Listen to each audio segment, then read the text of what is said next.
একের পর এক বিশ্ববিদ্যালয়ে শিবির সমর্থিত প্রার্থীদের জয়, ভবিষ্যতের ভোট নিয়ে তৈরি হচ্ছে নতুন শঙ্কা। দেশে বিচ্ছিন্ন ঘটনা ঘটলেও তা নির্বাচনে কোনো প্রভাব ফেলবে না, মন্তব্য সালাউদ্দিন আহমেদের।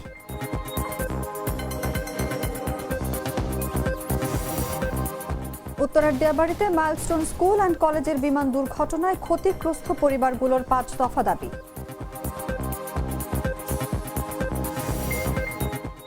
ভারতের উপর 500% পর্যন্ত শুল্ক আরোপের বিলে সম্মতি দিলেন ট্রাম্প।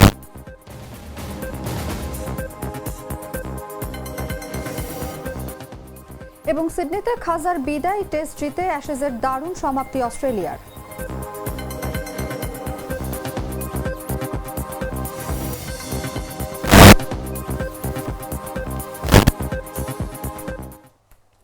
এতক্ষণ শুনছিলেন সংবাদ শিরোনাম। দর্শক, আমন্ত্রণ দুপুর 3টার সংবাদে। সঙ্গে আছি আমি অনুভা বিশ্বাস।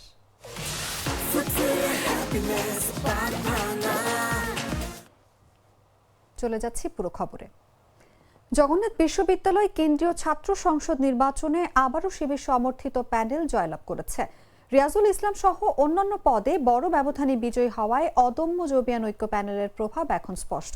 ঢাকা বিশ্ববিদ্যালয় সহ অন্যান্য সরকারি বিশ্ববিদ্যালয়ের নির্বাচনের পর এই ধারাবাহিক জয় নতুন প্রশ্ন তুলেছে। ছাত্র সংসদ নির্বাচনগুলোতে কেন শিবির সমর্থিত প্রার্থীরাই বারবার জয়লাভ করছে? এই পরিস্থিতি একদিকে ক্যাম্পাস রাজনীতির বর্তমান চিত্র দেখালেও অন্যদিকে ভবিষ্যতের ভোট ধারা নিয়ে নতুন বিতর্ক তৈরি করেছে। বিস্তারিত জাগো ডেস্ক রিপোর্টে। জগন্নাথ বিশ্ববিদ্যালয় কেন্দ্রীয় ছাত্র সংসদ নির্বাচনে ভিপি পদে ছাত্র শিবির সমর্থিত অদম্য জবিয়ান ঐক্য প্যানেলের প্রার্থী রিয়াজুল ইসলাম 5,558 ভোট পেয়ে জয়ী হয়েছেন। আমরা নির্বাচিত হয়েছি, সুতরাং আমরা ভিন্ন কিছু হয়ে যায়নি। আমরা যে সকল শিক্ষক মহোদয়ের ছাত্র ছিলাম, আমরা তার নিকটতম প্রতিদ্বন্দ্বী ছাত্রদল ও ছাত্র অধিকার পরিষদ সমর্থিত AKM রাকিব 4,688 ভোট পেয়েছেন। ফলে ভিপি পদে 870 ভোটের ব্যবধানে রিয়াজুল ইসলাম জয়লাভ করেন। একই সঙ্গে জিএস, এজিএস সহ গুরুত্বপূর্ণ অন্যান্য পদেও অদম্য জবিয়ান ঐক্য প্যানেলের প্রার্থীরা জয়ী হওয়ায় যোগসূতে শিবির সমর্থিতদের প্রভাব স্পষ্টভাবে প্রতিষ্ঠিত হয়েছে। আজকের এই বিজয়ের পরবর্তী সময়ে আমরা মহান আল্লাহ রাব্বুল আলামিনের দরবারে শুকরিয়া আদায় করছি, যার একান্ত মেহেরবানিতে আল্লাহ তাআলা আমাদেরকে দীর্ঘ জুলুম, নির্যাতন, স্বৈরশাসনের পরে একটি সুন্দর সময় দিয়েছেন এবং আমাদেরকে জগন্নাথ বিশ্ববিদ্যালয় কেন্দ্রীয় শিক্ষার্থী সংসদ নির্বাচনে বিজয় করেছেন। আলহামদুলিল্লাহ। জগন্নাথের 39টি কেন্দ্রের সব ভোট গণনা হয়েছে ওএমআর মেশিন ও হাতে গণনার সমন্বয়ে, যা নির্বাচন প্রক্রিয়ার স্বচ্ছতা নিশ্চিত করেছে। দীর্ঘ বিরতির পরও সব পক্ষের উপস্থিতিতে ফলাফল ঘোষণা করা হয়েছে, ফলে কোনো প্রশ্ন ওঠার সুযোগ নেই। 47 স্বাস্থ্য ও পরিবেশ সম্পাদক নূর মোহাম্মদ 90। যোগসু নির্বাচনে ভিপি, জিএস সহ গুরুত্বপূর্ণ পদে বড় ব্যবধানে বিজয়ের মধ্য দিয়ে যোগসুতে যে চিত্র উঠে এসেছে তা নতুন করে প্রশ্ন তুলেছে কেন সাম্প্রতিক বছরগুলোতে বিভিন্ন বিশ্ববিদ্যালয়ের নির্বাচনে শিবির সমর্থিত প্রার্থীরাই বারবার এগিয়ে আসছে। ঢাকার বুকে সবচেয়ে গুরুত্বপূর্ণ একটি বিশ্ববিদ্যালয় জগন্নাথ বিশ্ববিদ্যালয়ের কেন্দ্রীয় শিক্ষার্থী সংসদ নির্বাচন প্রথমবারের মতো অনুষ্ঠিত হয়েছে। আল্লাহ রাব্বুল আলামিনের কাছে শুকরিয়া আদায় করছি। দীর্ঘ একটি জার্নি, দীর্ঘ একটি আন্দোলনের মধ্য দিয়ে বিশ্ববিদ্যালয়ের শিক্ষার্থীরা তাদের এই অধিকার আদায়ে সচেষ্ট হয়েছে। বিশ্লেষকদের মতে যোগসু নির্বাচনের এই ফলাফল আদর্শিক রাজনীতির উত্থানের চেয়ে বেশি করে প্রকাশ করেছে শিক্ষার্থীদের দীর্ঘদিনের জমে থাকা ক্ষোভ ও অসন্তোষ। হল দখল, সিট বাণিজ্য, ক্যাম্পাসের সহিংসতা এবং মত প্রকাশের সীমাবদ্ধতা, এ ধরনের অভিযোগের বিপরীতে অনেক শিক্ষার্থী শিবির সমর্থিত প্যানেলকে বিকল্প শক্তি হিসেবে দেখেছেন। ফলে ভোটের মাধ্যমে তারা মূলত প্রচলিত ক্ষমতা কেন্দ্রিক ছাত্র রাজনীতির বিরুদ্ধে অবস্থান নিয়েছেন। এছাড়া যোগসুতে শিবির সমর্থিত প্রার্থীদের জয় এসেছে সংগঠনের শক্তির পাশাপাশি ব্যক্তিগত ইমেজ, শালীন প্রচার এবং ইস্যুভিত্তিক রাজনীতির কারণে। প্রকাশ্য রাজনৈতিক স্লোগানের পরিবর্তে শিক্ষার্থীদের দৈনন্দিন সমস্যা, একাডেমিক সংকট ও ক্যাম্পাস নিরাপত্তার মতো বিষয়গুলোকে সামনে রেখে তারা ভোটারদের কাছে পৌঁছাতে পেরেছেন। সোহান 190, মোহাম্মদ জর্জি সানোয়ার নাইম 100, 193, তাওহিদুল ইসলাম। রাজনৈতিক পর্যবেক্ষকরা বলছেন ক্ষমতাসীন ছাত্র সংগঠনগুলোর বিরুদ্ধে জমে ওঠা ক্ষোভ, বিরোধী ছাত্র সংগঠনগুলোর দীর্ঘ অনুপস্থিতি এবং নিয়মিত নির্বাচনের অভাব সব মিলিয়ে শিবির সমর্থিতরা নিজেদের একটি গ্রহণযোগ্য বিকল্প হিসেবে উপস্থিত করতে পেরেছে। এই প্রবণতা যোগসুতে নতুন নয়। এর আগে ঢাকা বিশ্ববিদ্যালয়ের ডাকসু নির্বাচন সহ অন্যান্য সরকারি বিশ্ববিদ্যালয় নির্বাচনগুলোতেও শিবির সমর্থিত বা স্বতন্ত্র পরিচয়ে থাকা প্রার্থীদের জয় লক্ষ্য করা গেছে। নিউজ ডেস্ক, জাগো নিউজ। দর্শক, জগন্নাথ বিশ্ববিদ্যালয় কেন্দ্রীয় ছাত্র সংসদ নির্বাচনে শিবির সমর্থিত প্যানেলের নিরঙ্কুশ জয়ের পর নতুন করে আলোচনা শুরু হয়েছে দেশের ক্যাম্পাস রাজনীতি নিয়ে। এই নিয়ে আলোচনা করতে আমাদের সঙ্গে আজ স্টুডিওতে উপস্থিত আছেন জাগো নিউজের স্টাফ রিপোর্টার রায়হান আহমেদ। আপনাকে আমন্ত্রণ আমাদের আজকের আলোচনায়। Thank you. আমরা যেমনটি দেখছি যে যোগসু নির্বাচনে শিবির সমর্থিত প্যানেলের একটি নিরঙ্কুশ জয় হয়েছে। আপনার কাছে জানতে চাইবো, এই জয় কি আসলে আদর্শিক সমর্থনের প্রতিফলন নাকি ক্ষমতাসীন ছাত্র রাজনীতির প্রতি শিক্ষার্থীদের জমে থাকা ক্ষোভের বহিঃপ্রকাশ? কি মনে হয় আপনার? জি, যশোর নির্বাচন সম্পন্ন হয়েছে গতকাল। আসলে এখানে দুটি বিষয়, একটি হচ্ছে আদর্শের বিষয়, আরেকটি বিষয় হচ্ছে দীর্ঘদিনের জমে থাকা ক্ষোভের বহিঃপ্রকাশ কিনা। আসলে ছাত্র শিবির হচ্ছে একটা আদর্শিক সংগঠন, যার ধারাবাহিকতায় আসলে তারা একটি সুশৃঙ্খল সংগঠন বলেও বিভিন্ন জায়গায় আমরা দেখতে পাই। বিভিন্ন রাজনৈতিক বিশ্লেষক থেকে যারা আছেন সবাই বলে যে ছাত্র শিবিরের সাংগঠনিক শক্তি এবং তাদের সুশৃঙ্খল একটি সংগঠন বলে কথা আছে। আরেকটি বিষয় হলো যে আসলে গত যে 5টি বিশ্ববিদ্যালয় বা 4টি বিশ্ববিদ্যালয় ছাত্র সংসদ নির্বাচন হয়েছে, সেখানেও ছাত্র শিবির নিরঙ্কুশ বিজয় অর্জন করেছে এবং কিছু কিছু বিশ্ববিদ্যালয় ছাত্র সংসদে সেখানে 2 কিংবা 1টি পদে বড় ছাত্রদল বা কিংবা স্বতন্ত্র প্রার্থীরা জয়ী হচ্ছেন।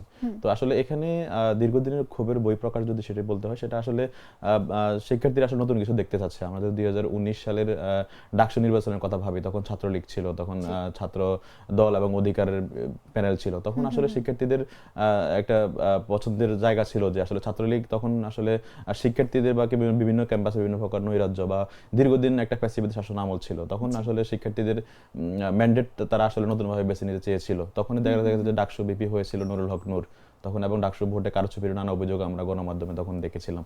তো সেক্ষেত্রে আসলে এই এখন যশোর নির্বাচন যেটি হয়েছে সেটি আসলে এক প্রকার দুইটি, একটা হচ্ছে ছাত্র শিবিরের আদর্শিক যে সুশৃঙ্খল সংগঠন, তাদের যে শক্তিমত্তা সেটির প্রভাব তারা দেখিয়েছে, অন্যদিকে আসলে শিক্ষার্থীদের একটা ক্ষোভের জায়গা রয়েছে। সেক্ষেত্রে আসলে বিগত পট পরিবর্তনের পর আসলে রাজনীতিতে ছাত্রদল কিন্তু ছিল না, সেক্ষেত্রে তারা গত 1.5 বছর থেকে তারা ক্ষমতায় নেইও, তাহলে সেখানে ক্ষোভের বহিঃপ্রকাশ কি? এটা আসলে 5 আগস্টের পর থেকে এখন পর্যন্ত গত 1.5 বছরে ছাত্রদলের বিভিন্ন অন্তঃকন্দরে তাদের এবং বিএনপির অন্তঃকন্দরে প্রায় 200 মানুষ নিহত হয়েছে। তো এবং এটা তাদের অনেকে এটিকে দুর্বলতা বলছেন। আর যদি জগন্নাথ বিশ্ববিদ্যালয়ের কথা আমি নির্দিষ্ট করে বলতে যাই, আসলে জগন্নাথ বিশ্ববিদ্যালয়ের ছাত্রদলের কয়েকটি গ্রুপ রয়েছে এবং তাদের শীর্ষ 2টি পদে তারা আসলে বাহিরের সংগঠন থেকে আসলে তারা প্রার্থী দিয়েছে, যেটাকে তারা ইনক্লুসিভ প্যানেল বলছেন। যেমন ছাত্র অধিকারের যে প্রার্থী, ছাত্র বিপি পদে যে প্রার্থী ছিলেন তিনি ছাত্র অধিকারের, আবার হচ্ছে খাদিজাতুল কোবরা নামে যে জিএস নারী প্রার্থী ছিলেন তিনিও ছিলেন, তিনি আসলে কোনো সংগঠনের ছিল না, তবে তিনি ডিজিটাল নিরাপত্তা আইনে শেখ হাসিনা শাসন আমলে তিনি দীর্ঘদিন কারাভোগ করেছিলেন। তো আসলে এইটার কারণে আসলে ছাত্রদলের ভিতরে যে অন্তঃকন্দল রয়েছে তারা আসলে এটিকে খুব ভালোভাবে নেয়নি, যার ফলে হচ্ছে অন্তঃকন্দলের কারণে ছাত্রদলের যে রিজার্ভ ভোট রয়েছে তারা অনেকে ভোট দিতে আসেননি, যার ফলে হচ্ছে যে আসলে কিছু রিজার্ভ ভোট না থাকার কারণে তারা শিবিরের বিভিন্ন পদে তারা আসলে পিছিয়ে গেছে। তো এটাই মূলত আসলে তাদেরকে পরাজয়ের অন্যতম একটা কারণ। যেমনটি আপনি বলছিলেন যে ঢাকা বিশ্ববিদ্যালয় সহ কিন্তু একাধিক সরকারি বিশ্ববিদ্যালয় আমরা দেখতে পেরেছি শিবির সমর্থিত প্যানেলের নিরঙ্কুশ জয়।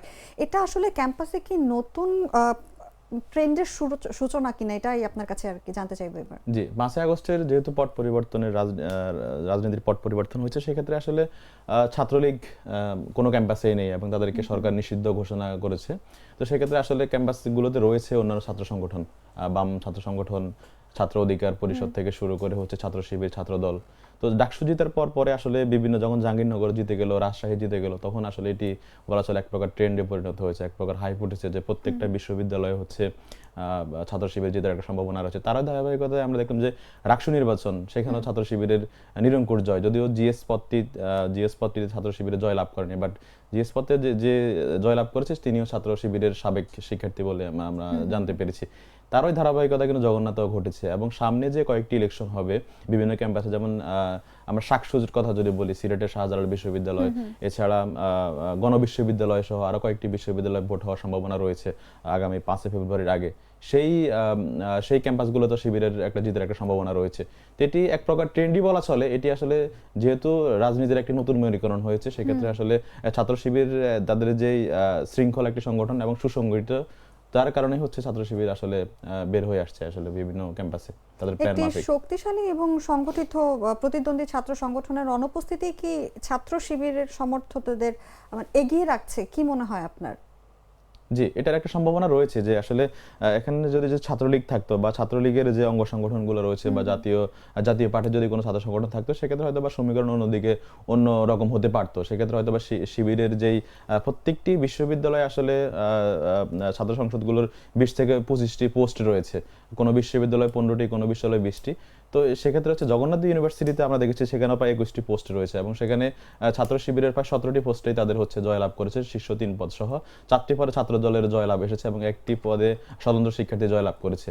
তো এটা আসলে বলা যাচ্ছে যে যদি শক্তিশালী প্রতিদ্বন্দ্বী যদি থাকতো তাহলে হয়তো বা ছাত্র শিবির এতগুলো পদে তাদের একা বের হয়ে আসা সম্ভব ছিল না। তো সেক্ষেত্রে শক্তিশালী প্রতিদ্বন্দ্বিতার অভাব এবং বিরোধী দল যারা রয়েছে, আমরা ছাত্র দল বলি বা ছাত্র অধিকার বলি, তাদের একটা আসলে পরিকল্পনার অভাব রয়েছে। ছাত্র শিবির আসলে তাদের ডাকসু এবং জাকসু নির্বাচন হওয়ার পর এবং তারা সেখানে যখন বিজয় লাভ করেছে, তাদের সেই পলিসিগুলো কিন্তু অন্যান্য বিশ্ববিদ্যালয় নির্বাচনে তারা অ্যাপ্লাই করেছে। ফলে তাদের যে সেই পরামর্শ এবং তাদের নির্বাচন পরিচালনা, তাদের একটা কমিটি রয়েছে বিশ্ববিদ্যালয়ে। প্রত্যেকটি ছাত্র সংগঠন যেমন থাকে তাদেরও একটি সেন্ট্রাল কমিটি রয়েছে। প্রত্যেকটা বিশ্ববিদ্যালয় নির্বাচনের আগে তাদের সেই কমিটিগুলো আসলে নির্বাচনে সরাসরি জড়িত ছিলেন এবং তারা সেখানে কিভাবে ছাত্রদেরকে গাইড করা যায়, কিভাবে ইশতেহার দেওয়া যায়, কিভাবে নির্বাচন পরিচালনা করা যায়। তো তাদের যে রুটিন মাফিক প্ল্যান এবং পরিকল্পনা, সেটির কাছে আমার কাছে মনে হচ্ছে যে অন্যান্য ছাত্র সংগঠন হেরে গেছে এবং তাদের প্ল্যান পরিকল্পনার কাছে। বিশ্ববিদ্যালয়ের শিক্ষার্থীদের কিন্তু বরাবরই বিভিন্ন ধরনের অভিযোগ থাকে। যদি বলি যে হল দখল, সিট বাণিজ্য এবং মত প্রকাশের সীমাবদ্ধতার মতন অনেক অভিযোগ আমরা শুনতে পাই। এই অভিযোগগুলো কি শিক্ষার্থীদের ভোট আচরণ বদলে দিচ্ছে, যার ফলে এই সুযোগটা শিবির সমর্থিত প্যানেল নিচ্ছে? কি মনে হয় আপনার? জি, আসলে এখনকার শিক্ষার্থীরা অনেক বেশি রাজনীতি সচেতন। আমরা যদি দেখি যে 2018 সালে কোটা আন্দোলন থেকে শুরু করে বাংলাদেশের রাজনীতিতে নতুন করে অনেক তরুণদের আগমন ঘটছে এবং আমরা জানি যে জাতীয় সংসদ নির্বাচনে প্রায় 1/3 তরুণ রয়েছে। তো সেক্ষেত্রে হচ্ছে তাদের মতামত এবং তাদের যে ভোটাধিকার রয়েছে এটির অনেক গুরুত্ব রয়েছে, যার ফলে হচ্ছে যে রাজনীতিতে তরুণদের যে মনোভাবনা সেটি অনেক চেঞ্জ হয়ে আসছে। 18 সালে কোটা আন্দোলন হওয়ার পরে কিন্তু ডাকসু ইলেকশন হয়েছে এবং সেখানেও কিন্তু আমরা দেখেছি ছাত্রলীগের প্রতি তাদের যে ক্ষোভ প্রকাশ, অর্থাৎ সম্পূর্ণ প্রশাসন ছাত্রলীগের প্রতি সাপোর্টিভ থাকলেও শেষ পর্যন্ত কিন্তু বিপি নূরকে বিপি পদে ভোট দিতে বাধ্য হয়, যদিও অধিকাংশ পদেই হচ্ছে শিক্ষার্থীরা বলছে যে তাদের ভোট চুরি হয়েছে বা কারচুপি হয়েছে। তো সেটা আনলাম কেন, আসলে 5ই আগস্টের পর রাজনীতিতে আসলে খুব বেশি যে কোথাও সিট বাণিজ্য হয়েছে, মনোনয়ন বাণিজ্য হয়েছে সেইগুলো কিন্তু ঘটেনি আমরা কোনো ক্যাম্পাসেই, যার ফলে আমরা দেখবো যে না ছাত্রদলকে তারা হচ্ছে ছাত্রদলে হেরে যাওয়ার একটা কারণ হতে পারে, কিন্তু এমন কিছু কিন্তু হয়নি। কোথাও ছাত্রদলের বিরুদ্ধে এমন কোনো অভিযোগ আসেনি যে তারা সিট দখল করেছে, হল দখল করেছে। তাহলে এটাই তো আসলে দীর্ঘদিনের যেই হল বাণিজ্য, মনোনয়ন বাণিজ্য, এগুলো আসলে ওই সময় থেকে আসলে ক্ষমতাসীন যারাই দল থাকে তাদের প্রতি এক ধরনের একটা ক্ষোভ থাকে। সেই ডাকসু নির্বাচনে 2019 সালেও আমরা দেখেছি। তো এই নির্বাচনগুলোতে আসলে ছাত্রদলের যে অন্তঃকন্দল রয়েছে এবং তাদের ভিতরে যে অভ্যন্তরীণ যে কোন্দল বা তাদের ভিতরে মারা যাওয়ার ঘটনা বা নৃশংসভাবে বিভিন্ন হত্যাকাণ্ড, এগুলো আসলে তরুণ শিক্ষার্থীরা ভালোভাবে নিচ্ছে না এবং তারা চাচ্ছে যে আসলে নতুন কেউ আসুক। ছাত্রলীগ, ছাত্রদলের বাইরে বাংলাদেশের রাজনীতিতে নতুন কারো আগমন ঘটুক, তারা দেখুক এবং এইগুলোর ফলাফল কিন্তু আগামী কয়েকটি নির্বাচনের পর দেখা যাবে আসলে শিবির তাদেরকে কি সাপোর্ট দিচ্ছে, তাদের ইশতেহার অনুযায়ী তারা সেটা পাচ্ছে কিনা, বা ক্যাম্পাসগুলো আসলে পড়াশোনার জন্য যে নতুন যে শিক্ষার্থী বান্ধব যে শিক্ষাঙ্গন পরিবেশ তৈরি করার কথা সেটি হচ্ছে কিনা, সেটি তারপরে বোঝা যাবে আসলে যে তরুণ শিক্ষার্থীদের ফলাফলে আসলে তাদের রাজনীতিতে আসলে কতটা পরিবর্তন আসছে। এই যে ধারাবাহিক জয় ছাত্র শিবিরের, এটা আসলে ছাত্র রাজনীতির শক্তির ভারসাম্যকে বদলে দিতে পারে, নাকি আমরা বলতে পারি এটা ক্ষণস্থায়ী কোনো বিষয়? না, এটি দুটোই হতে পারে। আসলে ছাত্র রাজনীতির ভারসাম্য আসলে অনেক বেশি পরিবর্তন হয়ে গেছে, যেহেতু ইতিমধ্যে 5টি বিশ্ববিদ্যালয় শিবিরের নির্মূল করে দেওয়া হয়েছে, সেহেতু বলা যাচ্ছে যে ছাত্র রাজনীতির ভারসাম্য অনেকটা চেঞ্জ হয়ে গেছে এবং সারা দেশেই হচ্ছে শিবিরের একটা হাইপ রয়েছে। তো এটা একটা সম্ভাবনা রয়েছে। অন্যদিকে হচ্ছে যদি আমরা আগামী নির্বাচন, জাতীয় নির্বাচন যখন হয়, তখন আসলে এই নির্বাচনের পর যখন ক্ষমতাসীন যে দলে আসবে, সম্ভাবনা সবাই বলছে যে বিএনপি আসার একটা সম্ভাবনা রয়েছে। আবার জামাতের কথাও কেউ বলছে, যেহেতু ছাত্র সংসদে তারা জয়ী হচ্ছে একের পর এক, সেক্ষেত্রে জাতীয় নির্বাচনে সেটার প্রভাব পড়বে কিনা সেটি আলাদা বিষয়। তবে সম্ভাবনা বেশি যে বিএনপি, বিভিন্ন রিপোর্ট দেখাচ্ছে যে বিএনপি জাতীয় নির্বাচন 70% ভোট পাবে। তো যদি তারা ভোট পায় এবং তারা যদি ক্ষমতার কেন্দ্রে যায়, সেক্ষেত্রে তারা আগামী বিশ্ববিদ্যালয়গুলোতে আসলে সময় মতো ইলেকশন দিবে কিনা সেটাও একটা শঙ্কার বিষয়। আবার ইলেকশন দিলেও সেখানে তাদের যেহেতু সম্পূর্ণ তাদের প্রশাসন থাকবে, তারা আবার সেই নির্বাচনগুলো সুষ্ঠু করার যে অঙ্গীকার তারা দিতে পারবে কিনা, বা নির্বাচন সুষ্ঠু করাটা তাদের জন্য একটা চ্যালেঞ্জ হয়ে যাবে, তখন আসলে এই শিবির জিতবে কিনা তারাও একটা চ্যালেঞ্জের বিষয়। তো সেটা বলা যাচ্ছে যে আসলে এটা আমার কাছে আপাতত মনে হচ্ছে যে এটা ক্ষমতার ভারসাম্যতে অনেক চেঞ্জ হলেও সেটা আসলে ক্ষণস্থায়ী, কারণ আগামী রাজনীতিতে বা বাংলাদেশের রাজনীতির যে ট্রেন্ড বা অতীতে আমরা যা দেখেছি সেক্ষেত্রে হয়তো বা সেটা ক্ষণস্থায়ী হতে পারে যদি নিয়মিত বিভিন্ন বিশ্ববিদ্যালয় ছাত্র সংসদ নির্বাচন না হয়। একদমই তাই। আপনাকে অসংখ্য ধন্যবাদ আমাদের সঙ্গে আজ আলোচনায় যুক্ত থাকার জন্য। দর্শক, কথা বলছিলাম জাগো নিউজের স্টাফ রিপোর্টার রায়হান আহমেদের সঙ্গে। চলে যাচ্ছে অন্যান্য খবরে। দেশে বিচ্ছিন্ন ঘটনা ঘটলেও তা নির্বাচনে কোনো প্রভাব ফেলবে না বলে মন্তব্য করলেন বিএনপির স্থায়ী কমিটির সদস্য সালাউদ্দিন আহমেদ। বৃহস্পতিবার গুলশানে বিএনপি চেয়ারপারসনের কার্যালয়ে সাংবাদিকদের সঙ্গে আলাপকালে একথা বলেন তিনি। বিএনপির স্থায়ী কমিটির সদস্য এ সময় বলেন, পতিত ফ্যাসিবাদী শক্তি দেশের গণতান্ত্রিক যাত্রাকে ব্যাহত করতে আইন শৃঙ্খলা পরিস্থিতির অবনতি ঘটাচ্ছে। তবে এসব বিচ্ছিন্ন ঘটনা নির্বাচনে কোনো প্রভাব ফেলবে না। সব রাজনৈতিক দলই নির্বাচনের বিষয়ে প্রতিশ্রুতিবদ্ধ। শেষ পর্যন্ত সফলভাবে নির্বাচন অনুষ্ঠিত হবে। পতিত ফ্যাসিবাদী শক্তির কিছু কিছু ষড়যন্ত্র এখনো তারা চালু রেখেছে, যাতে নির্বাচনকে বাধাগ্রস্ত করতে পারে, কণ্ঠকাকীর্ণ করতে পারে, গণতন্ত্রের উত্তরণের পথটাকে সহজতর না করতে পারে। কিন্তু তাদের সেই প্রচেষ্টা কখনো সফল হবে না। এদেশের মানুষ প্রতিজ্ঞাবদ্ধ এবং অঙ্গীকারাবদ্ধ, গণতন্ত্রে তারা ফিরবেই এবং একটি সুষ্ঠু নিরপেক্ষ অবাধ নির্বাচনের জন্য আমরা সবাই অপেক্ষা করছি, সারা জাতি অপেক্ষমান। ইনশাআল্লাহ সবার ঐক্যবদ্ধ প্রচেষ্টায় এবং সকল রাজনৈতিক দলগুলোর আন্তরিকতায় আমরা সেই নির্বাচনের বৈতরণী খুব সহজভাবে পার করতে পারব। আগামী শনিবার দেশের জাতীয় পর্যায়ের গণমাধ্যমগুলোর সম্পাদক ও সাংবাদিকদের সঙ্গে শুভেচ্ছা বিনিময় করবেন বিএনপির ভারপ্রাপ্ত চেয়ারম্যান তারেক রহমান। শনিবার সকাল 11টায় রাজধানীর বনানীতে হোটেল শেরাটনের গ্র্যান্ড বলরুমে এই শুভেচ্ছা বিনিময় অনুষ্ঠিত হবে। বিএনপির দলীয় সূত্র জানায়, জাতীয় সংবাদপত্র, রেডিও, টেলিভিশন, সংবাদ সংস্থা ও অনলাইন গণমাধ্যমের সম্পাদক এবং সাংবাদিকদের সম্মানে এই শুভেচ্ছা বিনিময় অনুষ্ঠানের আয়োজন করছে বিএনপি। বিএনপি মহাসচিব মির্জা ফখরুল ইসলাম আলমগীরের সই করা এক আমন্ত্রণ বার্তায় গণমাধ্যমের সম্পাদক ও সাংবাদিকদের অনুষ্ঠানে উপস্থিত থাকার জন্য আন্তরিক আহ্বান জানানো হয়। আমন্ত্রণ বার্তায় বলা হয়, নানান বাস্তবতার কারণে বিগত কয়েক বছর ধরে বিএনপির ভারপ্রাপ্ত চেয়ারম্যান তারেক রহমানের সঙ্গে দেশের গণমাধ্যম সম্পাদক ও সাংবাদিক ও গণমাধ্যম কর্মীদের সরাসরি দেখা সাক্ষাৎ কিংবা শুভেচ্ছা বিনিময়ের সুযোগ হয়নি। সে প্রেক্ষাপটে দীর্ঘ সময় পর জাতীয় পর্যায়ের গণমাধ্যম প্রতিনিধিদের সঙ্গে সরাসরি এই শুভেচ্ছা বিনিময় অনুষ্ঠান আয়োজন করা হয়েছে।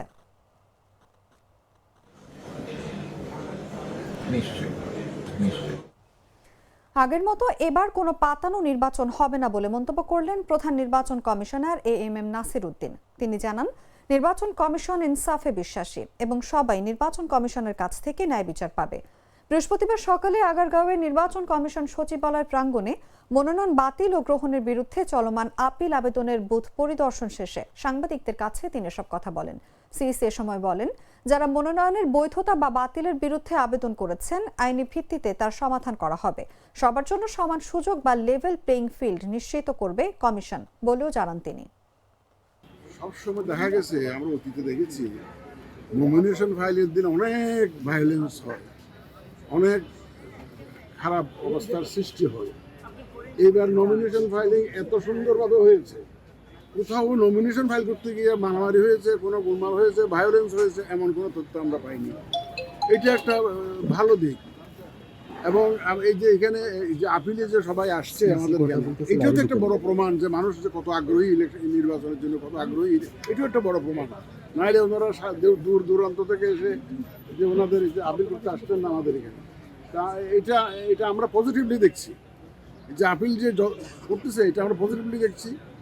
এবং অনেকে বলে যে নির্বাচন কমিশন এটা করেছে, ওটা করেছে, বাতিল করে দিয়েছে, অন্য রিটার্নিং অফিসারের ক্ষমতা আছে, আইন ওনাদেরকে ক্ষমতা দিয়েছে সিদ্ধান্ত নেওয়ার জন্য। সিদ্ধান্ত ওনাদের সিদ্ধান্ত ওনারা দিয়েছেন, এবং যারা আপিলি যখন আমাদের কাছে আসবে, আমরা আমাদের আইন অনুযায়ী যা করে আমরা কমিশন থেকে। রাজধানীর উত্তরার দিয়াবাড়িতে মাইলস্টোন স্কুল অ্যান্ড কলেজ ক্যাম্পাসে বিমান বাহিনীর প্রশিক্ষণ বিমান বিধ্বস্তের ঘটনায় ক্ষতিগ্রস্ত পরিবারগুলো 5 দফা দাবি জানিয়েছে। গেল বছরের 21শে জুলাইয়ের সেই মর্মান্তিক দুর্ঘটনায় বিচার ও ক্ষতিপূরণ নিশ্চিত করতে বৃহস্পতিবার ঢাকা রিপোর্টার্স ইউনিটির ক্রাইম রিপোর্টার্স অ্যাসোসিয়েশনে এক সংবাদ সম্মেলনের আয়োজন করা হয়। এতে ক্ষতিগ্রস্ত পরিবারের সদস্যরা পাইলটের ত্রুটি, বিমান বাহিনীর রক্ষণাবেক্ষণে অবহেলা এবং স্কুল কর্তৃপক্ষের ভবন নির্মাণে অনিয়মকে এসব মৃত্যুর জন্য দায়ী করেন। এই মানব সৃষ্ট দুর্ঘটনায় আমরা যারা প্রিয়জনকে চিরতরে হারিয়েছি, নিঃসন্তান পরিবার সহ অন্যান্য পরিবারগুলো ভবিষ্যৎ নিশ্চিতের লক্ষ্যে রিট পিটিশনের উল্লেখিত রুলের ক্ষতিপূরণ শহীদ পরিবারগুলোকে প্রদানের ব্যবস্থা গ্রহণ করতে আমরা আবেদন করছি, যাতে উক্ত ক্ষতিপূরণের অর্থে নিঃসন্তান পরিবার এবং তাদের সন্তানদের জন্য কিছু সদগায়ে জারিয়া হিসেবে জনস্বার্থে ব্যয় করতে পারে। অর্থ দিয়ে কখনো জীবনের মূল্য হয় না, তবুও উল্লেখিত অর্থ সন্তানের জন্য কিছু হলেও করতে পারি, কিছুটা আমরা স্বস্তি পেতে পারি। গ্লিটারের টুইন লেমন ও অ্যান্টিব্যাকটেরিয়াল ফর্মুলা বাসনকে চকচকে জীবাণুমুক্ত করে আমাদের দেয় গ্লিটার গ্যারান্টি। বিভিন্ন মডেলের ৩৬৩টি আইফোন ও আইফোনের খুচরা যন্ত্রাংশ সহ ৩ চীনা নাগরিককে গ্রেফতার করেছে ঢাকা মহানগর গোয়েন্দা পুলিশ ডিবি। বৃহস্পতিবার দুপুরে ডিএমপি মিডিয়া সেন্টারে আয়োজিত সংবাদ সম্মেলনে এই তথ্য জানানো হয়। এ সময় গোয়েন্দা মিরপুর বিভাগের উপপুলিশ কমিশনার মোহাম্মদ মহিউদ্দিন জানান, গোয়েন্দা তথ্যের ভিত্তিতে অভিযান চালিয়ে ৩ চীনা নাগরিককে গ্রেফতার করা হয়েছে। এ সময় তাদের কাছ থেকে ৩৬৩টি আইফোন ও আইফোনের খুচরা যন্ত্রাংশ জব্দ করা হয়। নিকুঞ্জ ১ এলাকার একটি বাসায় অভিযান পরিচালনা করি। সেখান থেকে আমরা ২ জন চাইনিজ নাগরিককে গ্রেফতার করি। পাশাপাশি সেখান থেকে আমরা ৩০৫টি আইফোন উদ্ধার করি এবং বিভিন্ন যন্ত্রাংশ এবং আইফোনের বিভিন্ন পার্টস সংযোজন করার জন্য যে ধরনের মেশিনারিজ ব্যবহার করা হয়ে থাকে সেগুলো আমরা উদ্ধার করে থাকি।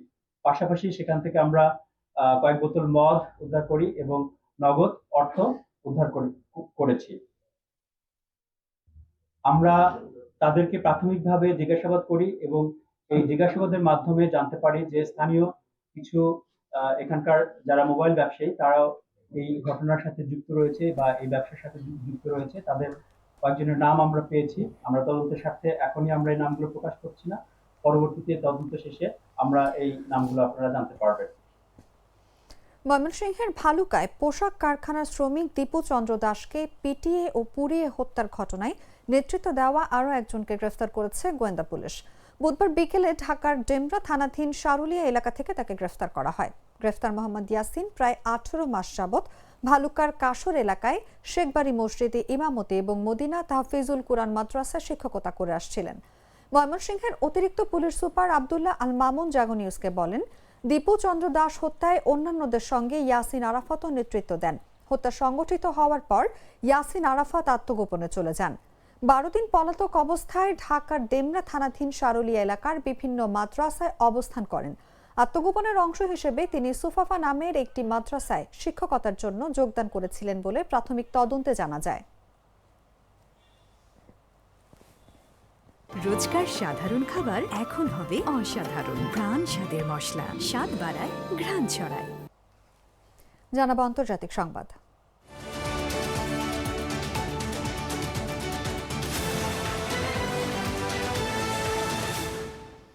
যুক্তরাষ্ট্রের প্রেসিডেন্ট ডোনাল্ড ট্রাম্প রাশিয়ার তেল কেনে এমন দেশগুলোর উপর নিষেধাজ্ঞা আরোপের একটি বিলের সমর্থন দিয়েছেন। প্রস্তাবিত এই নিষেধাজ্ঞার আওতায় চীন, ভারত, ব্রাজিলের মতো দেশগুলোর পণ্যের উপর সর্বোচ্চ 500% পর্যন্ত শুল্ক আরোপের ক্ষমতা পেতে পারে হোয়াইট হাউস। এই তথ্য জানিয়েছেন প্রভাবশালী রিপাবলিকান সিনেটর লিন্ডসি গ্রাহাম। বুধবার যুক্তরাষ্ট্রের সাউথ ক্যারোলাইনা অঙ্গরাজ্যের সিনেটর গ্রাহাম বলেন, ট্রাম্পের সঙ্গে একটি ফলপ্রসূ বৈঠকের পর তিনি এই দ্বিদলীয় বিলের অনুমোদন বা গ্রিন লাইট দিয়েছেন। ডেমোক্র্যাট সিনেটর রিচার্ড ব্লুথমেন্থালের সঙ্গে যৌথভাবে প্রণীত স্যাংশনিং রাশিয়া অ্যাক্ট নামে এই বিলটি পাশ হলে রাশিয়ার জ্বালানি খাতের সঙ্গে ব্যবসা করা দেশগুলোর আমদানির উপর উচ্চমাত্রার শুল্ক আরোপের এখতিয়ার পাবে হোয়াইট হাউস। গ্রাহাম এক বিবৃতিতে বলেন, এই বিল প্রেসিডেন্ট ট্রাম্পকে সেই দেশগুলোকে শাস্তি দেওয়ার সুযোগ দেবে যারা সস্তা রুশ তেল কিনে ভ্লাদিমির পুতিনের যুদ্ধযন্ত্রকে জ্বালানি যোগাচ্ছে।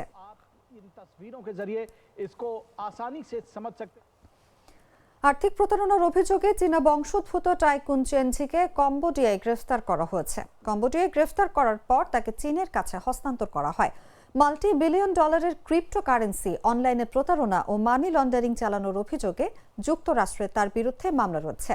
স্থানীয় গণমাধ্যমের সংবাদে তথ্য মতে চীনের সঙ্গে আরও 2 চীনা নাগরিক শু জি লিয়াং ও শাও জি হুইকেও গ্রেফতার করে চীনে পাঠিয়েছে কম্বোডিয়ান কর্তৃপক্ষ। চীনের প্রিন্স হোল্ডিং গ্রুপ নামের প্রতিষ্ঠানকে এশিয়ার অন্যতম বৃহত্তম ট্রান্সন্যাশনাল অপরাধ সংগঠন হিসেবে আখ্যায়িত করেছে যুক্তরাষ্ট্রের বিচার বিভাগ।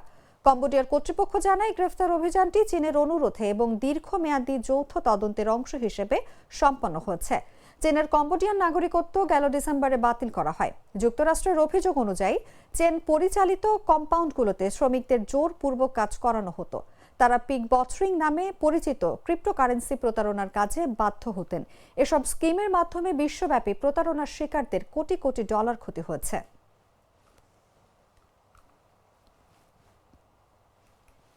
সংবাদ শেষ করব খেলার খবর জানিয়ে।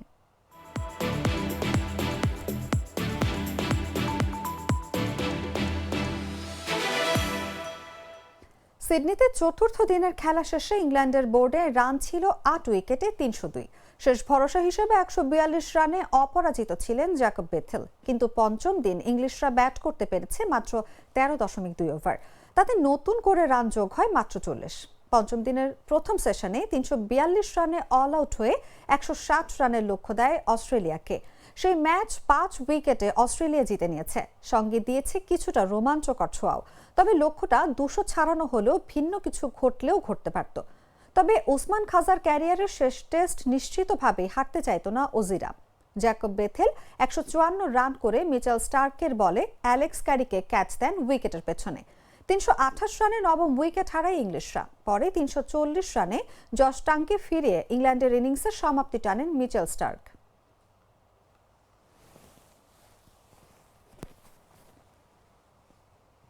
সংবাদ শেষ করার আগে শিরোনামগুলো জানিয়ে দিচ্ছি আরো একবার।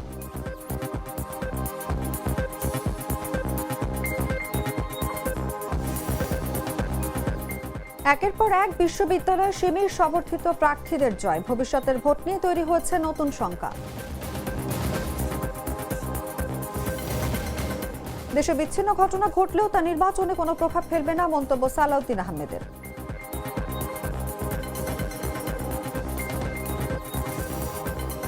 উত্তরার দিয়াবাড়িতে মাইলস্টোন স্কুল অ্যান্ড কলেজের বিমান দুর্ঘটনায় ক্ষতিগ্রস্ত পরিবারগুলোর 5 দফা দাবি।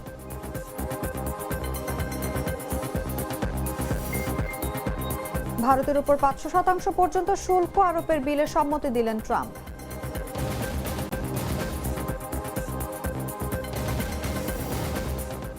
এবং সিডনিতে খাজার বিদায়ী টেস্ট জিতে অ্যাশেজের দারুণ সমাপ্তি অস্ট্রেলিয়ার।